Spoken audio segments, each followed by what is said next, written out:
Okay, but if there are craft, there are beings. Okay, people have asked me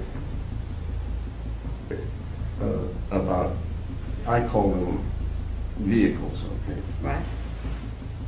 No, I did not call them objects. That was too neuter for me. Okay. I had a Stanford professor said you ought to call them objects. No, they have all of the qualities of a vehicle. Mm-hmm. They can move. You know, they're just like a missile or anything like that. So that much we can say about them, for sure. Okay. So I'm calling it a vehicle. Okay. Okay, somebody comes along and says, well, now where would you manufacture one that's 2.5 Earth lengths long? And that's a hard question to answer. So are you not positing the idea that those vehicles contain, beings who are, maybe like us? Yeah, I only go along with government images. And if you want to know about people kind of thing, there is the ship that picked up the Voyager capsule at Alameda Naval Shipyard, and they have a picture there of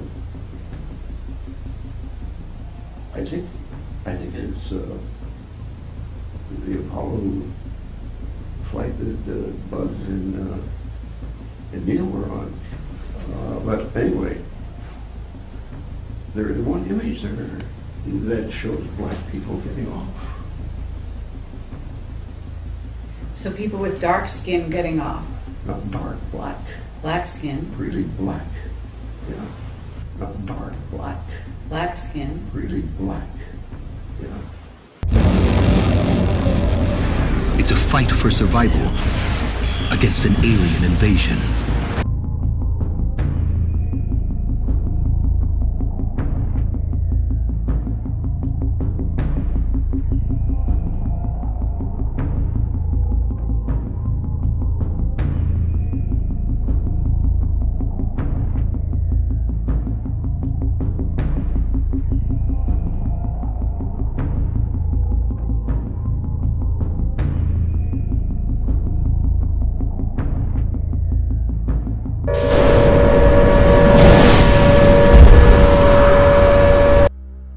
As Commander-in-Chief, President Trump's highest priority is the safety and security of the American people.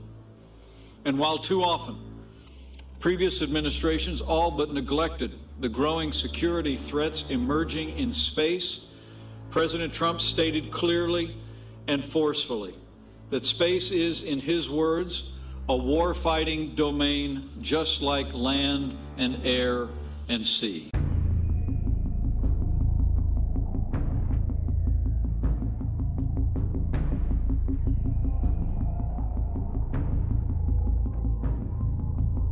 The White House and Pentagon took the first steps today toward creating a space force as the 6th branch of the military. Space Force just announced that he's directed the United States military to create a 6th branch. A 6th branch of the military governing outer space. We are going to have the Air Force and we are going to have the Space Force.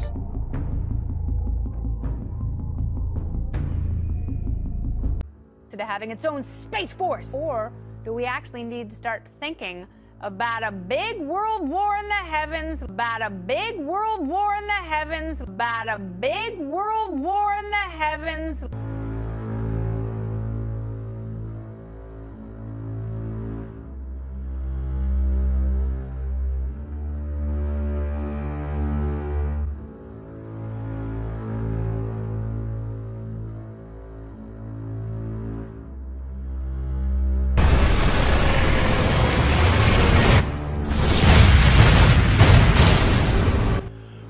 depend on these GPS satellites to get directions and withdraw cash from ATMs. Russia and China know that and are launching hunter-killer satellites which can maneuver close enough to an American satellite to disable it with a microwave or laser blast. 3 years ago, when 60 Minutes visited the command center for U.S. satellites, General Jay Raymond described in guarded terms tracking what was originally believed to be a piece of space junk, but was probably a hunter-killer. A young Air Force captain detected that debris started to move. So what is that object that keeps maneuvering in space? David, I'm not going to speculate, but I can tell you what it isn't. It's not a piece of debris. The plan released today stops short of what President Trump wants, which is an entirely new military service devoted to space. A plan to do that will be submitted to Congress next year. President Trump's ambitious calls for a Space Force have been met with skepticism across the country. But could it actually be necessary? According to the Pentagon, a Space Force could advance technology and America's scientific knowledges. I don't have a horse in that race. I've spoken with Air Force generals who are happy retaining their control over the space defense. Air Force has U.S. Space Command, and they've been in space ever since we've had access to space. So that's not a new understanding of how things are working. If you have a Space Force, you would take all of those activities and put them under one umbrella. And if you did that, I'd want to throw in a couple of extra things like asteroid defense. If you're going to go there, let's do it, you know. You mean defend us against asteroids coming to get us?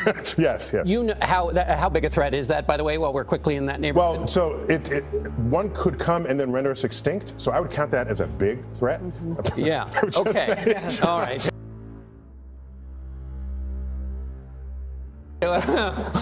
Okay, well, then I won't order out for breakfast. That counts. But the concern, of course, people have with this is the militarization of space crowds out or complicates the scientific exploration. So consider first that ever since anybody's had access to space, we've been putting spy satellites in space. And so the militarization is not simply do you have weapons, but are there activities that relate to the conduct of war?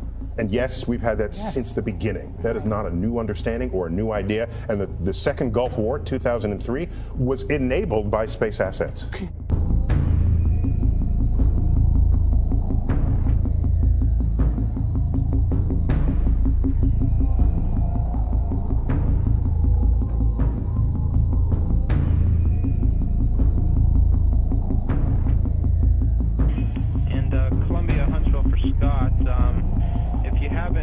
Adjusted the 35mm